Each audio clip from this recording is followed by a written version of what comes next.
Saya mulai. Ya Pak, sudah. Ya, terima kasih.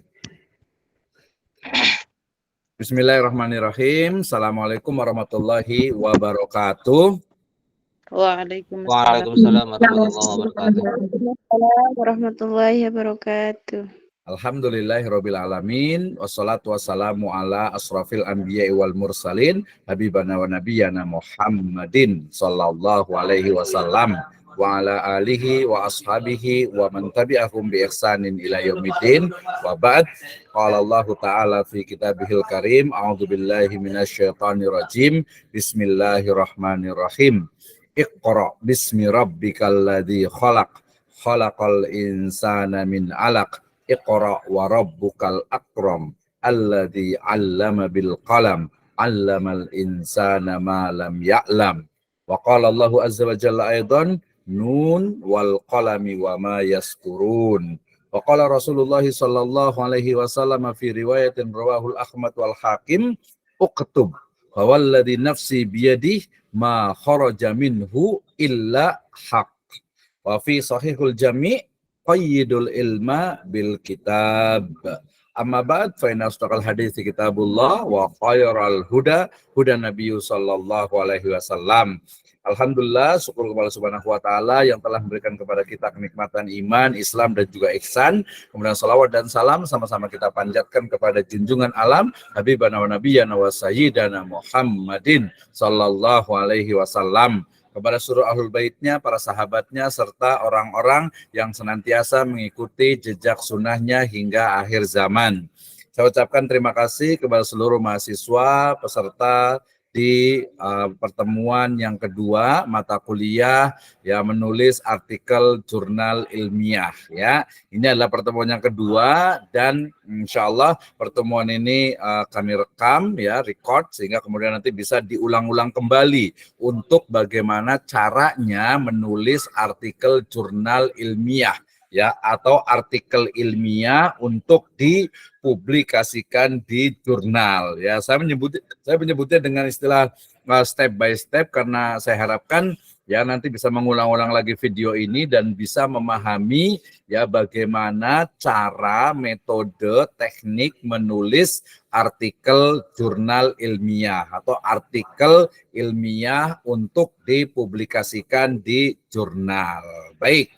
Sebelum kita masuk ke materi, ya saya ingatkan kembali salah satu dari energi kita sebagai orang beriman, sebagai seorang muslim, yaitu kalamullah, ya, di mana Allah Subhanahu wa taala berfirman di dalam surat Al-Alaq ayat 1 sampai ke 5, ya tadi saya sudah bacakan. Keyword dari ayat ini adalah dikatakan apa? Iqra wa rabbukal akram allazi 'allama bil qalam 'allamal insana ma lam ya'lam. Dialah Allah Subhanahu wa taala yang mengajarkan manusia, ya Rabb-mu lah yang maha mulia itu mengajarkan apa yang tidak diketahuinya, ya. Jadi di situ ada 'allama bil qalam, ya. Di situ ada ya terjemahannya nih, ya. Kalau saya baca dari awal, Iqra a'udzubillahi minasyaitonirrajim, bismillahirrahmanirrahim. Iqra bismi rabbikal ladzi khalaq. Bacalah ya dengan menyebut nama Rabb-mu yang menciptakan.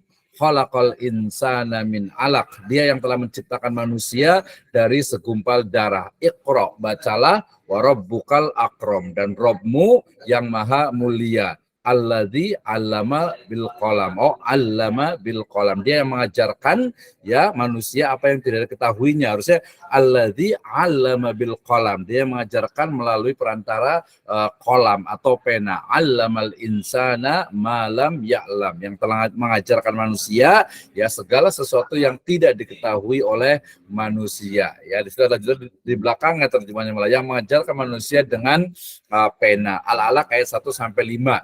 Ya, keyword atau kata kunci dari ayat ini tentang penulisan adalah Allah Subhanahu wa taala mengajarkan manusia 'allama bil qalam, ya. Artinya dengan perantara pena berarti ada tulisan. Karena nanti salah satunya adalah al-qalam, ya, pena itu adalah makhluk yang diciptakan oleh Allah Subhanahu wa taala untuk menuliskan semua ya takdir makhluknya. Ya, nah kemudian kita diingatkan juga dalam surat Al-Qalam ayat pertama, A'udzubillahi minasyaitonirrajim, Bismillahirrahmanirrahim, Nun, ya, wal qalami wama yasturun, demi kolam dan apa yang dituliskannya. Ya, artinya apa? Kolam itu adalah untuk menulis. Ya, kalau sekarang sudah tidak ada pena, tidak ada kolam, maka sekarang dengan ketikan, dengan type. Ya, nah mungkin ke depan bisa jadi kita hanya voice to text gitu ya. Sekarang pun sudah ada. Artinya adalah merangkai sebuah kata menjadi sebuah kalimat dalam sebuah paragraf dan memiliki sebuah makna tentu saja. Nah, kemudian energi yang kedua adalah sabda dari Nabi SAW, ya, min sunnatin nabawiyah. Beliau pernah bersabda dalam hadis riwayat Ahmad dan juga Al-Hakim, uktub, ya, tulislah, fawalladzi nafsi biyadih, ya, demi zat yang jiwaku di dalam dalam genggamannya atau dari tangannya, tidaklah ma kharaja minhu illa hak, ya, tidaklah keluar darinya melainkan kebenaran dari Nabi SAW kecuali kebenaran. Ini adalah salah satu dari bagaimana sebagian, ya, ada sahabat Nabi yang menuliskan semua yang datang yang keluar dari lisan Nabi yang mulia alaihi salatu wassalam, ya.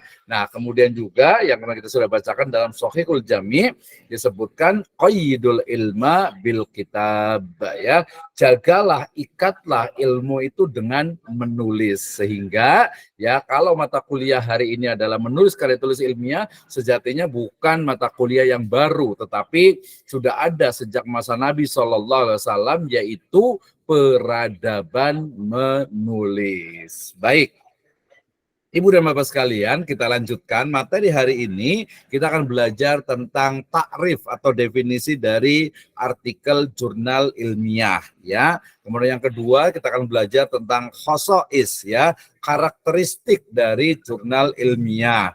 Yang berikutnya adalah sistematika pembahasan, ya, manhajul bahasnya itu seperti apa, ya, di dalam penulisan karya tulis ilmiah. Kemudian ada juga style atau gaya selingkung, ya, di mana menulis jurnal itu tidak sembarangan gitu, ya. Dia harus mengikuti apa yang ada dalam template, ya, yang telah ditetapkan oleh pengelola jurnal. Nanti insya Allah saya akan bukakan juga jurnal di State Sirajul Falah, yaitu jurnal Edusifa dan juga jurnal Dakwatus Sifa, ya.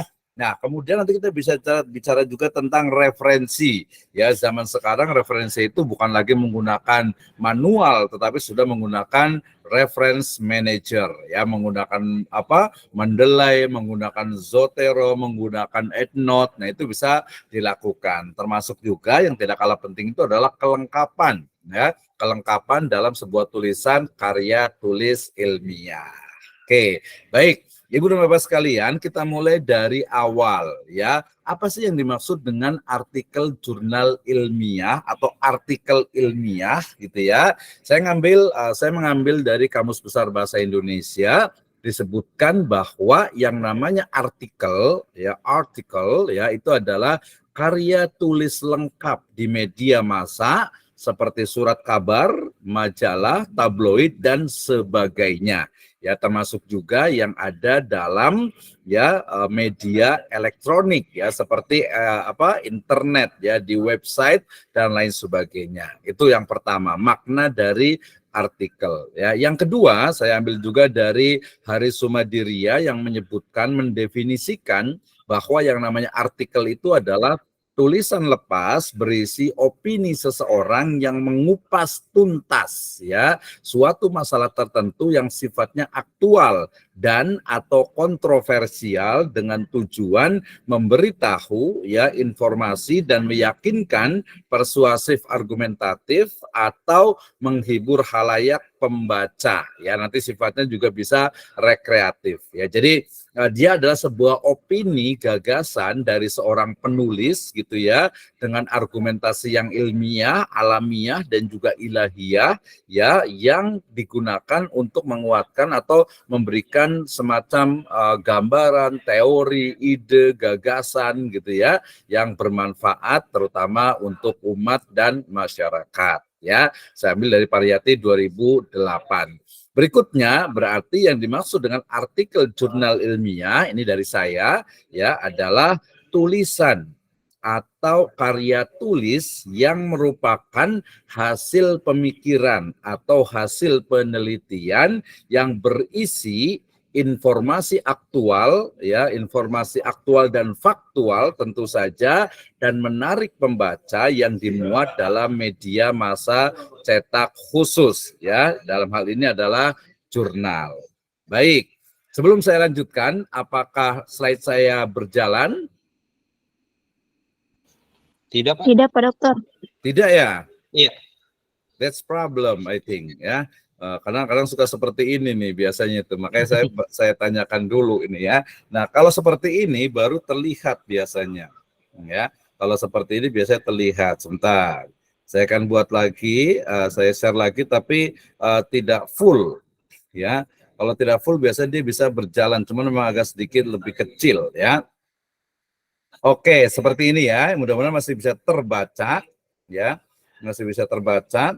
Oke, ya. Oh, ini mohon maaf, ini tadi agak salah sedikit ini untuk bahasa Inggrisnya. Biarin aja lah ya.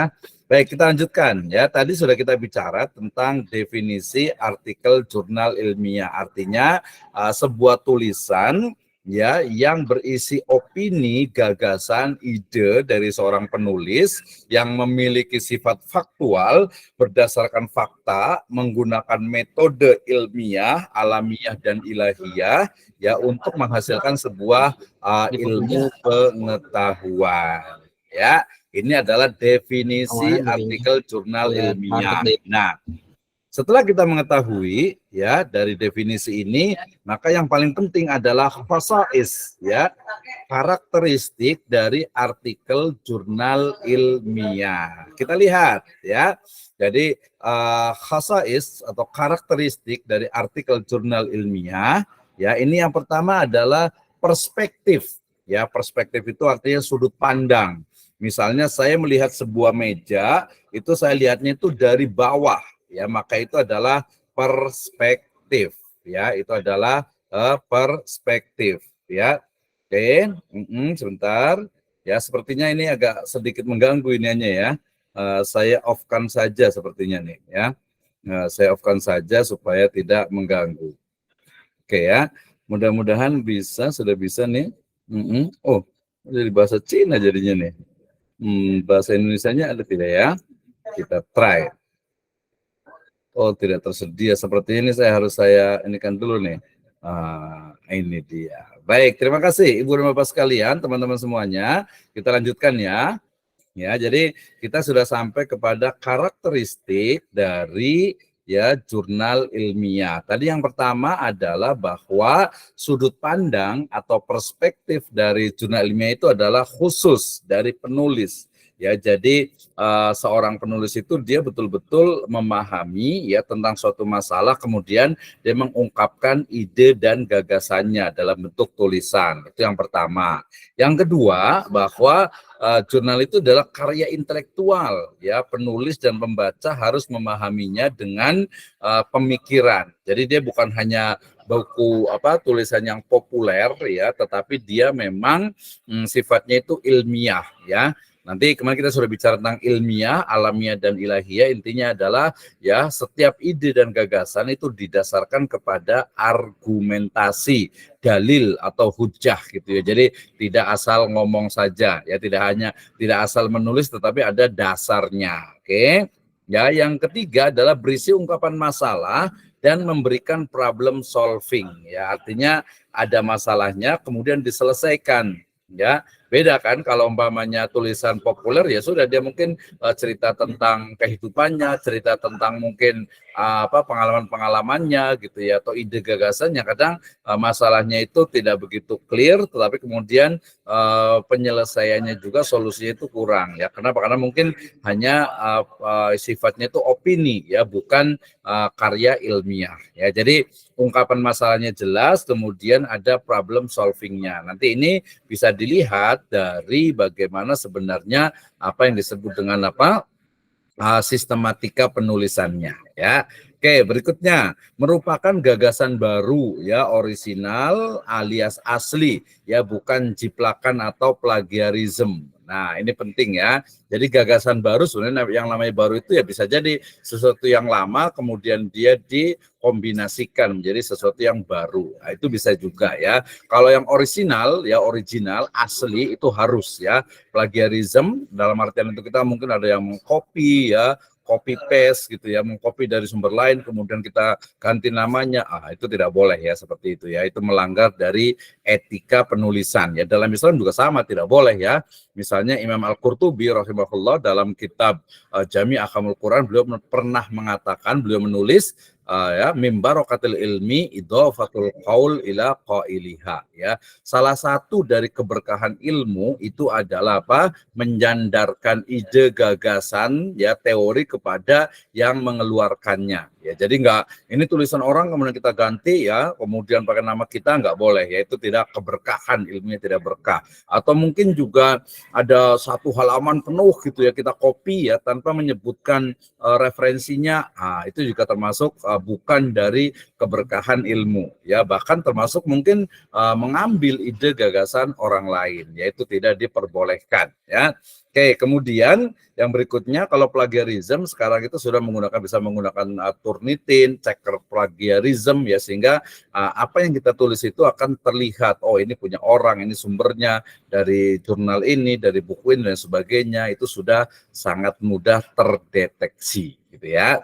Oke, lanjut. Kemudian bahasanya sederhana, jelas, hidup, menarik, segar, populer, dan komunikatif ya. Walaupun dia menggunakan bahasa ilmiah, tetapi juga bahasanya itu juga mudah dipahami. Ya, biasanya kalau ada kata-kata yang mungkin singkatan gitu ya, misalnya SDGs gitu ya, Sustainable Development Goals gitu ya, itu harus di awal itu harus disebutkan, jangan tiba-tiba langsung SDGs gitu ya, itu tidak sesuai dengan etika gitu ya. Jadi harusnya diawalkan dulu ya, misalnya KSPPS misalnya gitu harus jelas ya, MBKM misalnya ya, Mandiri Belajar ya, Kampus Merdeka, Merdeka Belajar, Mandiri ya, Merdeka Belajar, Kampus Merdeka. Oh, berarti MBKM itu ya harus, MBKM itu apa, nggak tahu MBKM apa jadinya. Jadi kalau tidak dijelaskan dari awal ya tidak sesuai dengan tujuan yang tadi harus dipahami ya. Yang berikutnya adalah menyangkut kepentingan publik seperti pendidikan, ekonomi, politik, sosial, budaya, hukum, dan sebagainya. Jadi penulisan karya tulis ilmiah ya sesuai dengan disiplin ilmu, bisa merujuk kepada ristek dikti tentang rumpun ilmu. Misalnya kita yang di Distrik Sirajul Falah ini adalah program studinya, ingat, pendidikan agama Islam. Nanti yang memiliki rumpun yang hampir sama itu adalah pendidikan guru madrasah ibtidaiyah, kemudian pendidikan Islam anak usia dini, kemudian ada lagi manajemen pendidikan Islam. Nah, itu juga dia masih serumpun tuh, walaupun fokusnya dia berbeda ya. Jadi menulis artikel ilmiah ini adalah didasarkan kepada rumpun atau bidang ilmu atau prodi, program studi yang kita ada di situ ya, yang kita miliki home base atau mungkin kepakarannya, ekspornya di situ ya. Nah, jadi banyak sekali bidang ilmunya nih, terutama nanti ruang lingkup besarnya adalah Islamic Studies. Nah, selanjutnya adalah bahwa nama penulis harus dicantumkan karena artikel adalah karya individual maupun kelompok. Nah, bedanya kalau di artikel jurnal ini dia egaliter ya, artinya penulis itu tidak perlu ya menuliskan gelarnya ya. Jadi kalau mahasiswa menulis ya nggak usah khawatir, wah saya kan mahasiswa gitu ya, nanti di itu gimana, enggak ya. Jadi kalau di jurnal itu tidak boleh menuliskan gelar, mau dia mau S3 mau profesor itu tidak dituliskan, nama ya sudah nama asli saja. Ini sama dengan kalau kita menulis skripsi, tesis atau disertasi ya, jurnal sama. Jadi ketika kita menulis seseorang gitu ya, itu tidak dituliskan gelarnya. Profesor Dr. Ahmad Abdurrahman MA, MA, MBA, MBR, MBR jadinya gitu ya. kebanyakan gitu ya. Jadi nggak pakai seperti udah Ahmad Abdurrahman gitu aja gitu ya. Jadi namanya saja. Nanti kalau di penulisan itu biasa di nama terakhirnya ya, di Abdurrahman 2018. Kalau dia menggunakan APA ya, American Psychological Association APA style, itu biasanya nama terakhir ya. Jadi namanya itu harus ada tetapi tidak menggunakan gelar. Makanya nanti bisa antara dosen dengan mahasiswa itu dia bersinergi untuk ya menghasilkan sebuah karya tulis ilmiah. Baik, Ibu dan Bapak sekalian, teman-teman semuanya, kita lanjutkan. Yang berikutnya adalah style ya, writing style atau gaya penulisan artikel ilmiah. Ya, yang pertama nanti terkait dengan kelengkapan unsur kalimat. Wah, ini penting sekali nih. Ini sebenarnya bukan hanya untuk jurnal ya, untuk skripsi, tesis dan disertasi itu sama ya.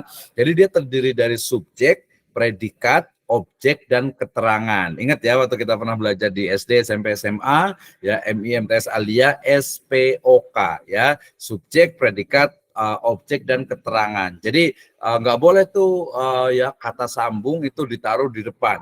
Ya misalnya di sebuah desa, oh tiba-tiba sudah ada di, ya kemudian mungkin ada sebelumnya lagi istilahnya itu berjalan seorang laki-laki. Wah ini kayaknya kebiasaan terjemahan ke bahasa Arab nih biasanya ya. Qala Rasulullah Shallallahu Alaihi Wasallam. Ya telah berkata, telah bersabda Rasulullah Shallallahu Alaihi Wasallam. Padahal terjemahan yang tepat adalah Rasulullah Shallallahu Alaihi Wasallam bersabda. Ya jadi kolaknya itu memang kalau dalam bahasa Arab biasanya kalau dia sifatnya jumlah fi'liyah gitu ya, selalunya adalah fi'il dulu, kata kerja dulu gitu ya. Tapi kalau dalam bahasa Indonesia diawali dengan subjek gitu ya.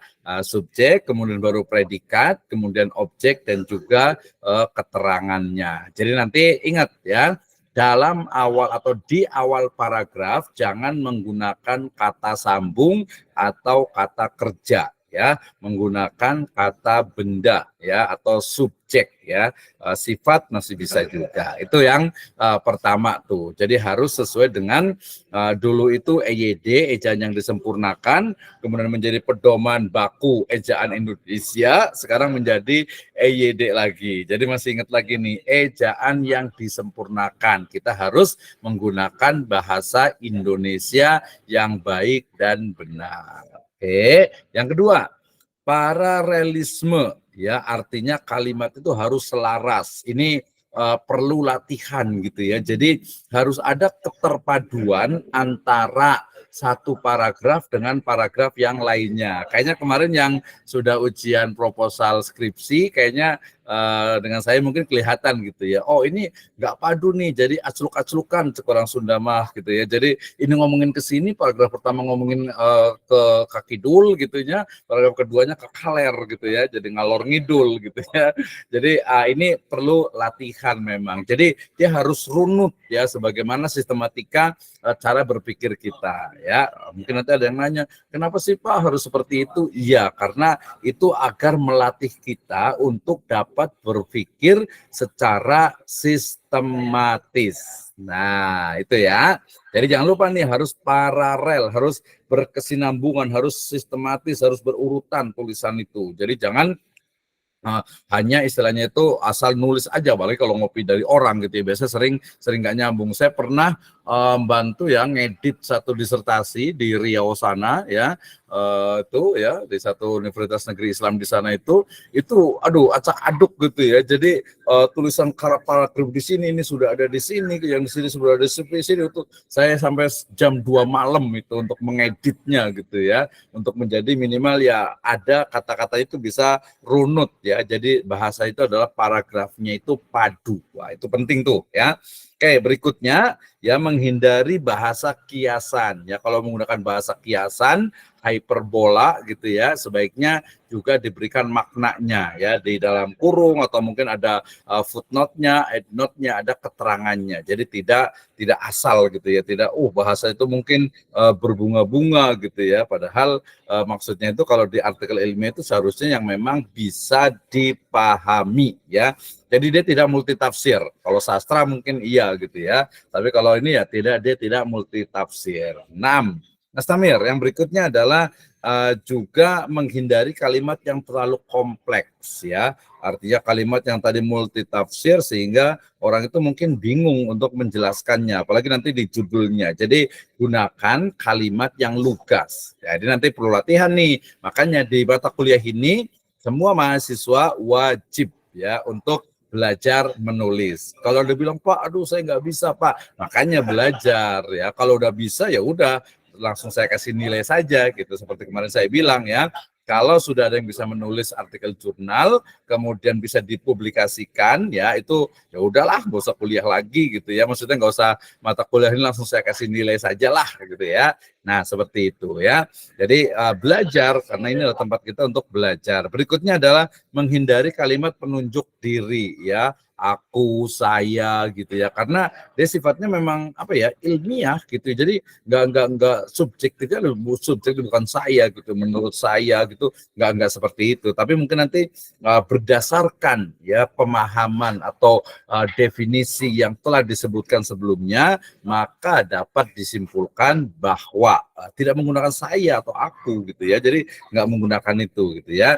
Kemudian menyusun paragraf yang memiliki kepaduan tadi ya, kohesi, yaitu seluruh kalimat dalam alinea hanya membicarakan satu pokok pikiran atau satu masalah utama. Nah, ini tadi perlu latihan, makanya nanti semuanya harus presentasi dari tulisan jurnalnya masing-masing. Nanti setelah ini saya akan share untuk template-nya dari jurnal Edusiva. Nanti boleh dilihat juga tuh ya di Edusiva itu. Kemudian jangan harus diperhatikan sungguh-sungguh. Nanti ada proses menulis, setelah itu ada proses editing, setelah itu ada review lagi. Bahkan kalau di jurnal itu ada namanya reviewer ya. Jadi tulisan kita itu nanti dinilai lagi oleh reviewer, orang yang melihat, mereview ya.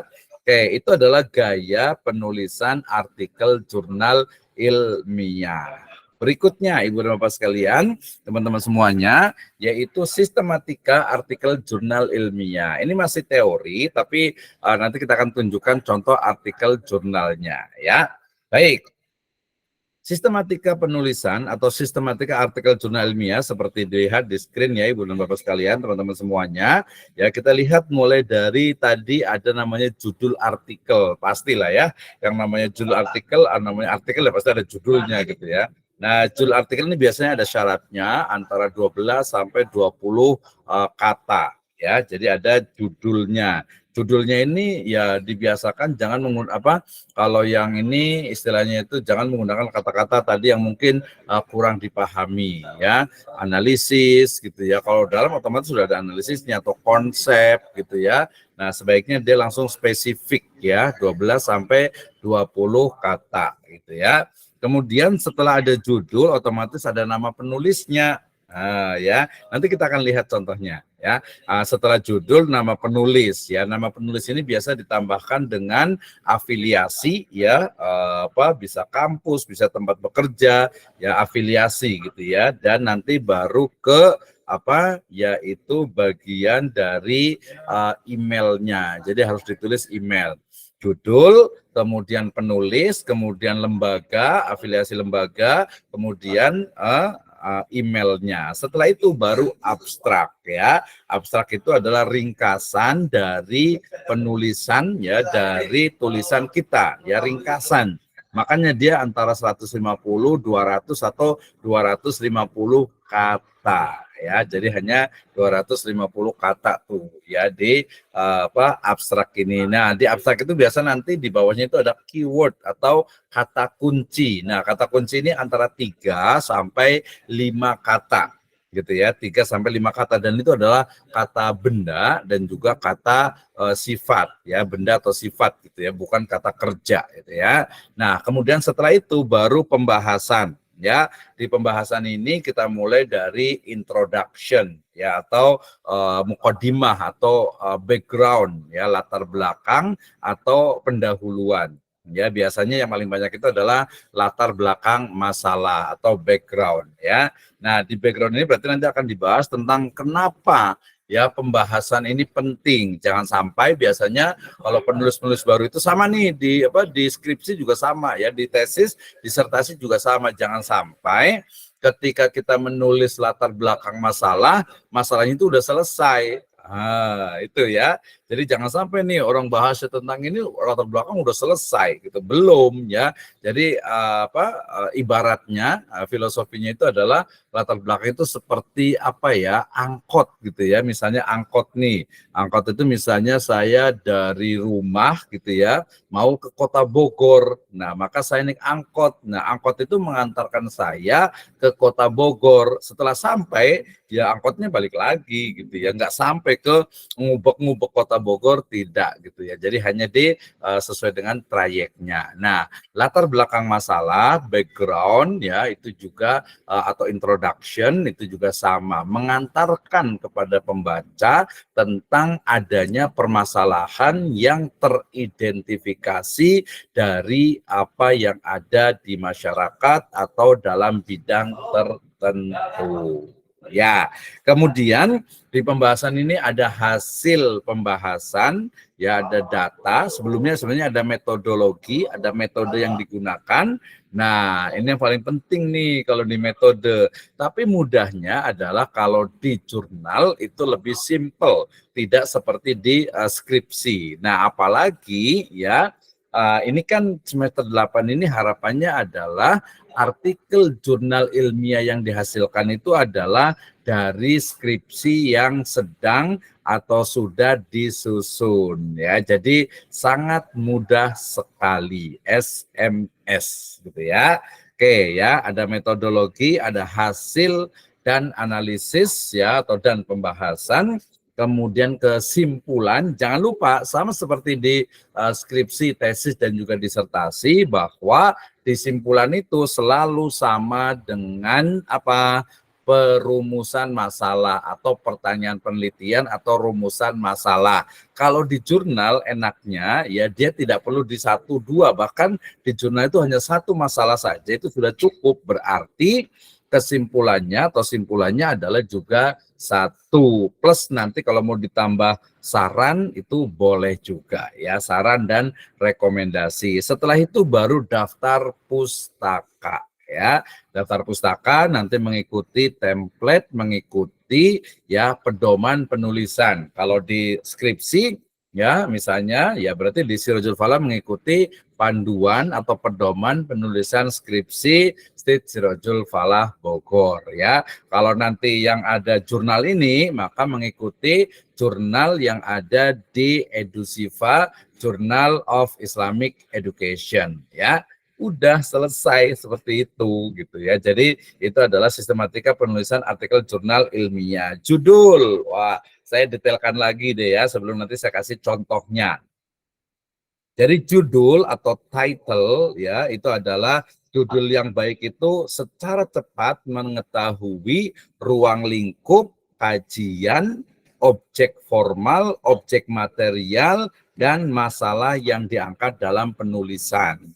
Jadi tahu, oh ternyata saya membahas tentang ini, misalnya metode mendidik anak usia dini menurut Khalifah Umar bin Khattab dan relevansinya dengan perkembangan pendidikan anak usia dini di Indonesia.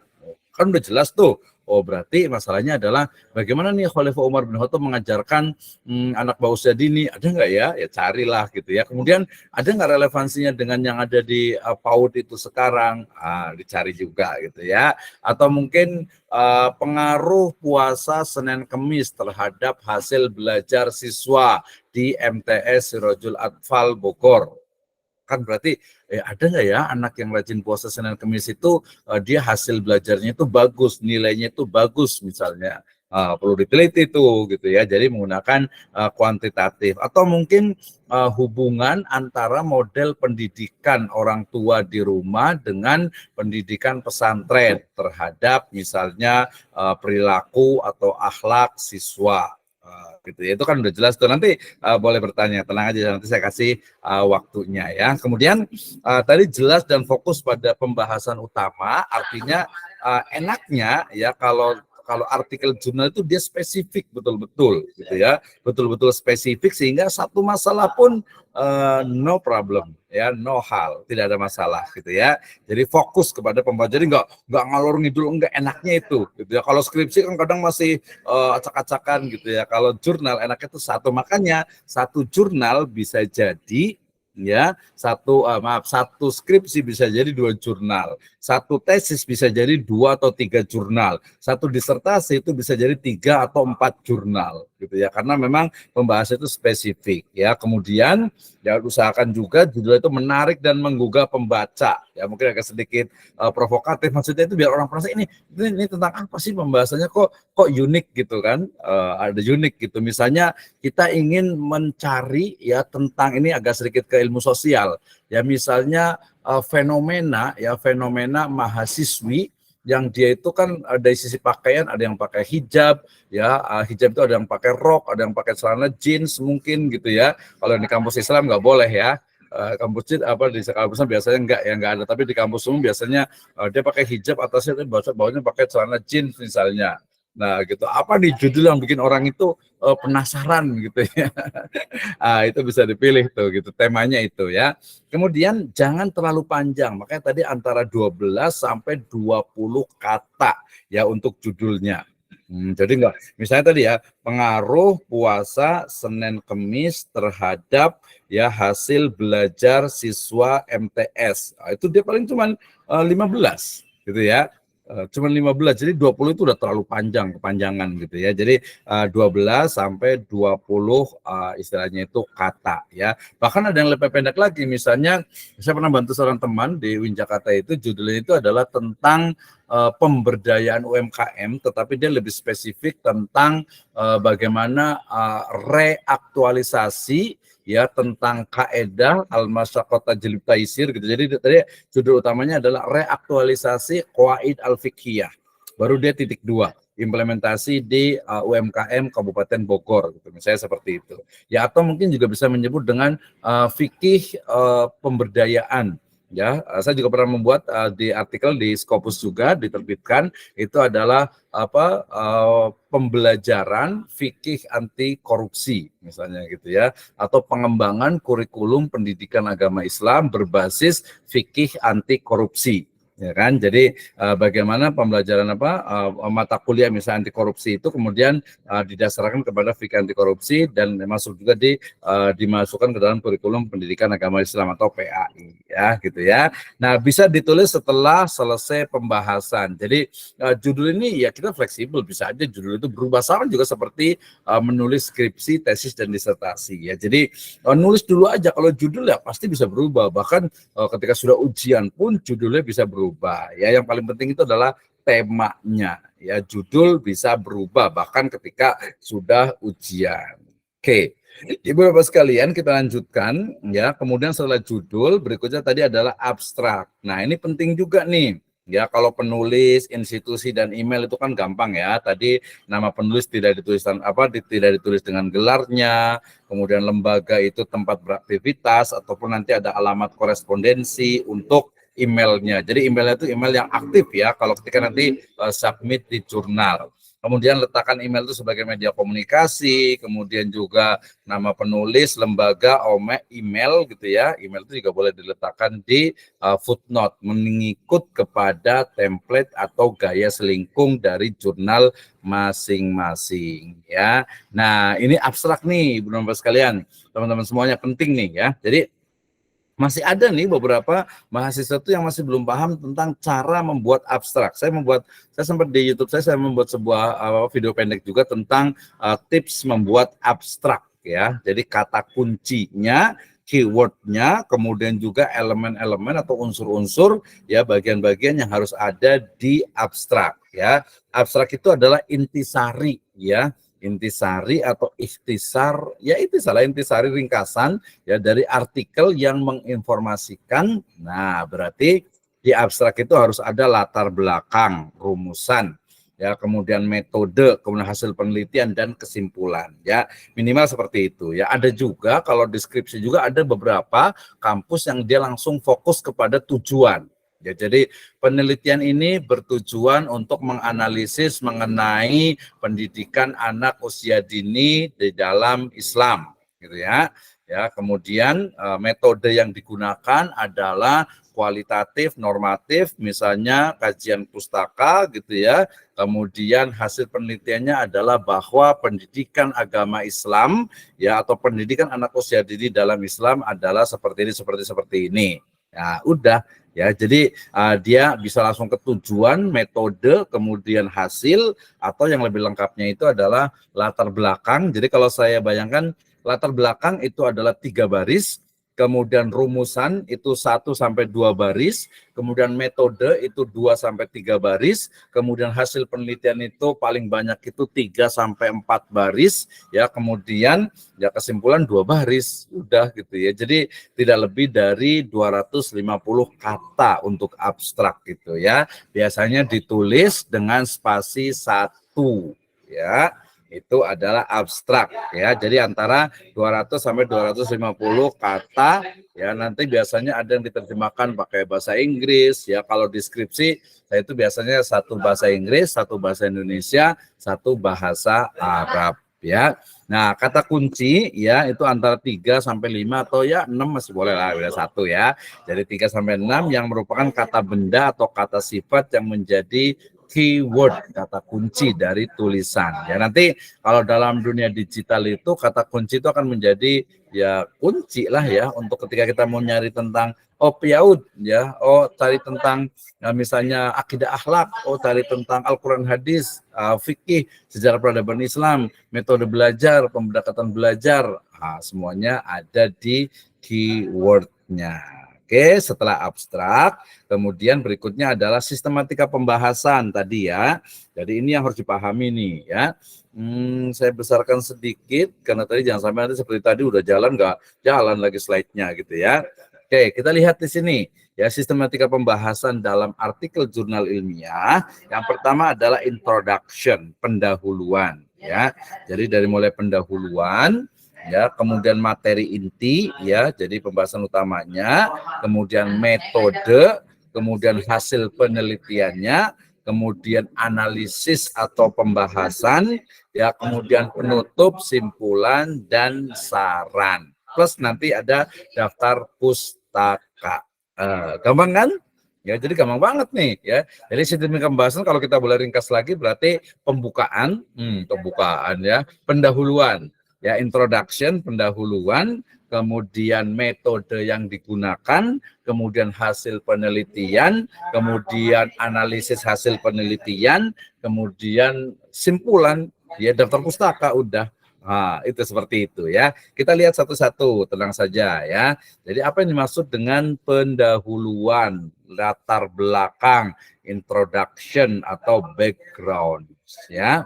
Jadi pendahuluan, ya, atau saya nyebutnya ini aja, ya, lebih mudah latar belakang karena sebagian biasa rata-rata menggunakan latar belakang masalah. Ini saya cantumkan semuanya biar mahasiswa itu tidak pusing.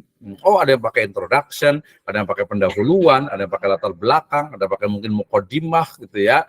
Nah, jadi latar belakang. Saya biasanya menggunakan kata-kata latar belakang. Apa itu latar belakang masalah? Pertama, menguraikan permasalahan, ya, sehubungan dengan penelitian dan sekaligus menyajikan parameter yang digunakan, ya. Ini biasanya kadang ada yang langsung dimasukkan di situ metodenya, tapi secara umum ya latar belakang tersendiri, gitu, ya.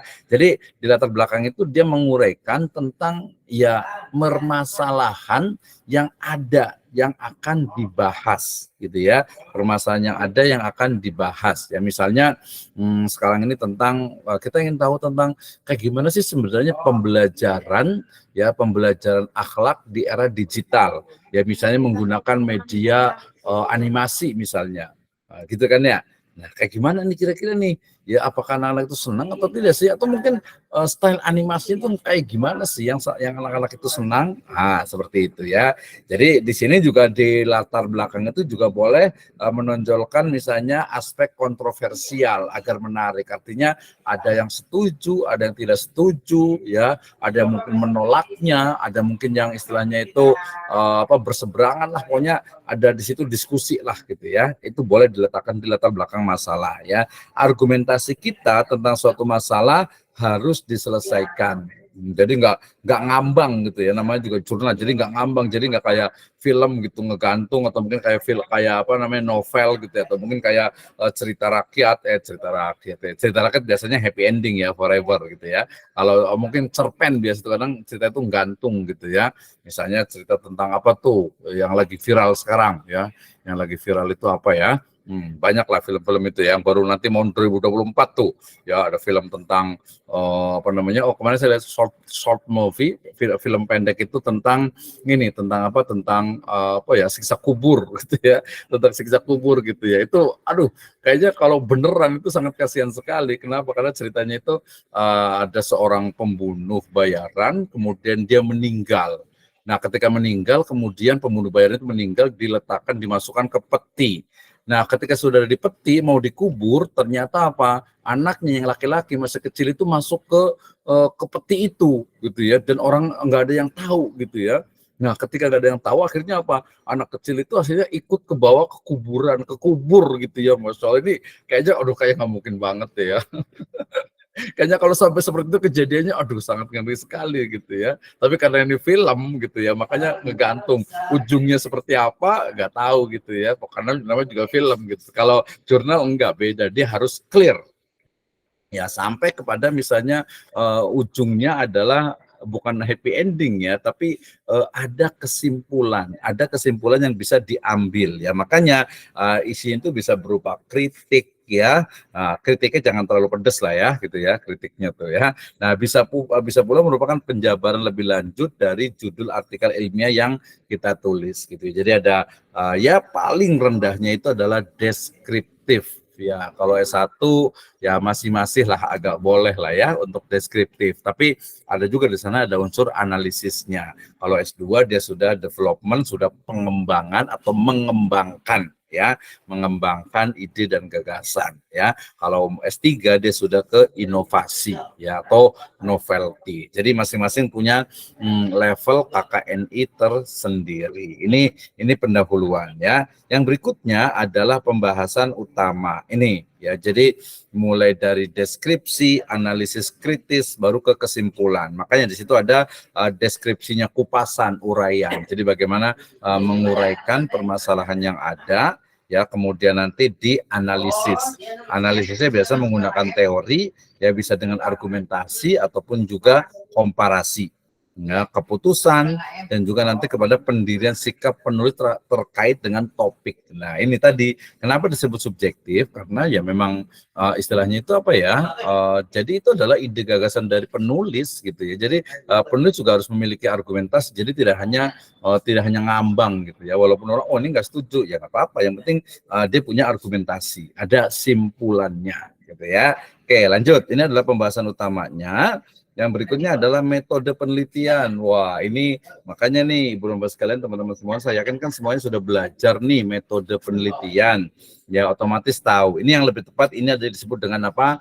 Desain penelitian, riset design gitu ya. Kenapa? Karena harus paham tentang waktu dan lokasi penelitian, ya, desain penelitiannya, rancangan penelitiannya, kaidah penelitiannya, kemudian juga di data dan dalam penelitiannya, jenis-jenis data berdasarkan sumbernya, berdasarkan sifatnya, berdasarkan misalnya tempatnya, ya, how to analyze datanya, kemudian juga penarikan kesimpulan. Jadi kita pilih dari desainnya itu apakah dia kuantitatif atau kualitatif atau mix gitu ya, atau mungkin normatif gitu ya. Nah, tergantung nih. Jadi kita mau pakai yang mana, pendekatan penelitiannya, kemudian juga teknik pengumpulan analisis data. Ini pokoknya satu slide ini adalah di satu semester belajar metode penelitian. Kalau belum paham, ya nanti boleh bertanya atau boleh juga baca-baca lagi tentang metode penelitian. Ya, ya kalau S1 ini ya kita diajarkan kuantitatif, misalnya X1 terhadap Y, yang minimal udah paham, mau pakai Excel, mau pakai SPSS, itu boleh gitu ya.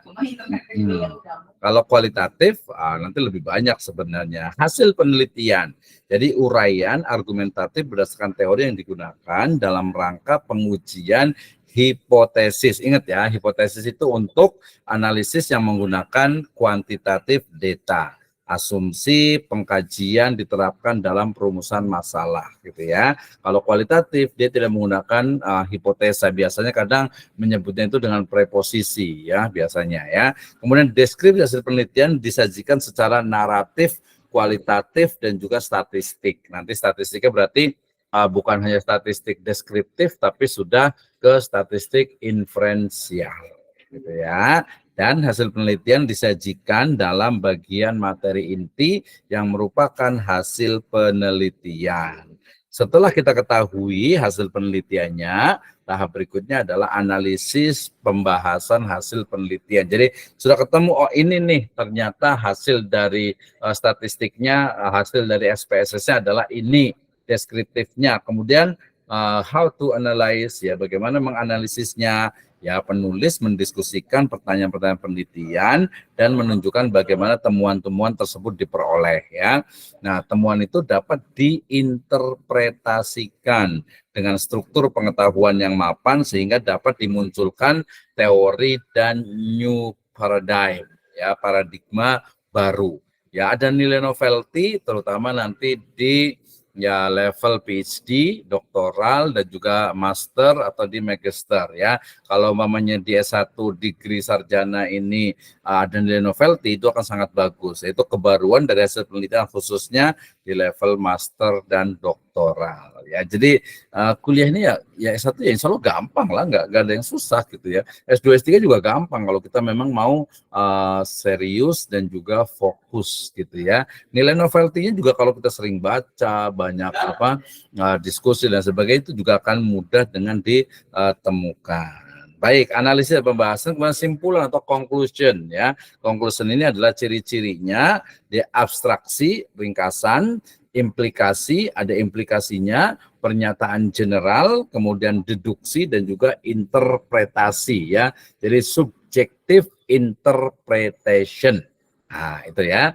Nah, simpulan harus berisi jawaban dari hipotesis. Kalau kuantitatif berdasarkan fakta, dimerumuskan secara singkat dan jangan menggunakan kata-kata misalnya itu apa ya, sejauh ini gitu ya, atau mungkin atau kiranya ya, tampaknya. Jadi dia nggak kuantitatif, nggak apa ya, tidak terukur gitu. Jadi harus jelas. Kesimpulan adalah ada pengaruh ya, puasa Senin Kamis terhadap nilai itu memiliki pengaruh sekian, gitu ya. Itu jadi dia clear, jelas, kemudian fokus, kemudian tegas gitu ya. Jadi enggak sejauh ini ya, kemudian tadi kira-kira, mungkin, kiranya, tampaknya, tidak seperti itu ya. Artikel ilmiah juga bisa mengajukan saran. Jadi setelah kesimpulan itu bisa ada saran, rekomendasi tentang penelitian ya. Jadi bisa berkaitan dengan penelitian ya, dia sifatnya harus logis dan tentu saja valid atau sahih ya, yang ditujukan kepada orang, lembaga dan pihak yang berwenang. Oke, kemudian daftar pustaka nih. Saya bawakan contoh untuk daftar pustaka ya. Coba saya ini kan full screen biar kelihatan. Ya, inilah daftar pustaka references ya, atau disebut dengan apa? Ya, sumber kepustakaan ya, daftar pustaka ya. Oke ya, jadi ada penulisan buku, artikel jurnal dari internet, artikel surat kabar dari internet, artikel surat kabar tanpa nama penulis langsung disusun berdasarkan abjad ya. Penyusunannya dilakukan dengan spasi rapat, sesuaikan dengan gaya selingkung. Misalnya autornya. Jadi ini saya mengikuti APA style atau American Psychology Association ya. Jadi dia nama orangnya ya, kemudian biasa nama orang yang belakang, kemudian koma, kemudian nama orang depannya titik, baru dalam kurung itu adalah tahunnya, kemudian artikel title-nya, judul dari artikelnya, ya, kemudian nanti ada nama jurnalnya, jurnal title-nya, ya baik itu online ataupun offline, volumenya berapa, isusnya berapa, pagesnya, halamannya berapa, dan boleh juga kita tambahkan dengan library database-nya. Ya, dan diaksesnya, access date-nya itu kapan nih diaksesnya gitu ya. Jadi ini untuk kalau namanya buku ya gampang. Misalnya tadi Abdurrahman Ahmad 2020 ya, misalnya filsafat ilmu ya, pustaka Bintang Yogyakarta, gitu aja ya, gampang gitu ya. Jadi tinggal ngikutin aja, kalau udah biasa oh seperti ini gitu. Kalau yang pertama-tama mungkin agak susah, ini maksudnya apa gitu ya, karena nanti agar ketika dibaca itu akan lebih mudah ya. Ini nih detailnya APA style. Pengarang berjumlah 1 orang, misalnya Senjaya Sasa Juarsa 2014, pengantar teori komunikasi Jakarta Universitas Terbuka. Ya kalau umpamanya pengarangnya berjumlah 2 atau lebih, Ruhani, Siti, Dian Permana, dan Bambang Listio, teknik merawat tanaman flora Indonesia. Ya, jika buku diterbitkan oleh organisasi, misalnya Fakultas Kedokteran Universitas Pemuda, Anatomi Tubuh Manusia Universitas Pemuda. Ini nanti saya akan share juga di Google Classroom ya, untuk bisa mengakses ini dan juga absensinya. Nanti insya Allah akan menyusul untuk nanti bisa diisi ya. Demikian, wallahu a'lam bishawab, and we can discuss about our subject today ya, how to write journal article. Terima kasih. Saya akan stop sharing dulu. Kemudian we have about 18 minutes ya. Kita punya waktu sekitar 18 menit untuk kita bisa diskusi. Ya, silahkan if you have question, kalau ada pertanyaan, mungkin ada yang belum paham ya. Oh ya, saya mau izin share screen, print screen dulu ya. Nanti untuk bukti juga, print screen. Oke ya, terima kasih untuk Ustaz Dede Mahmudin, Ibu Inayatul Mahmuda, Rahmat Yalamher, Nur Jamila Ahmad, Pak Sondang Edila, Pak Fajar Ramadan, kemudian Pak Burhan Muhajid, ya, kemudian Pak Azmi Maskur, Pak Isep Taufik Hidayat, Ibu Nining Abu Bakar, ya, kemudian Pak Khairul Anam, kemudian Al-Ah Ja'far Babe juga, kemudian ini Al-Oh Ismi Kamasni, kemudian Pak Iranto, kemudian Pak Ustadz Daisa Abror Elbati ya, yang mungkin nanti ke depan ya, kita pertemuan itu sudah 2 pertemuan, kemudian berdasarkan instruksi kita hanya 7 pertemuan, tetapi nanti untuk konsultasi itu tetap berjalan. Jadi nanti di pertemuan sekarang ya, saya akan tunjukkan ini dulu ya, saya akan tunjukkan untuk yang jurnal Edusiva dulu ya. Baik, sebentar saya berhenti rekaman dulu.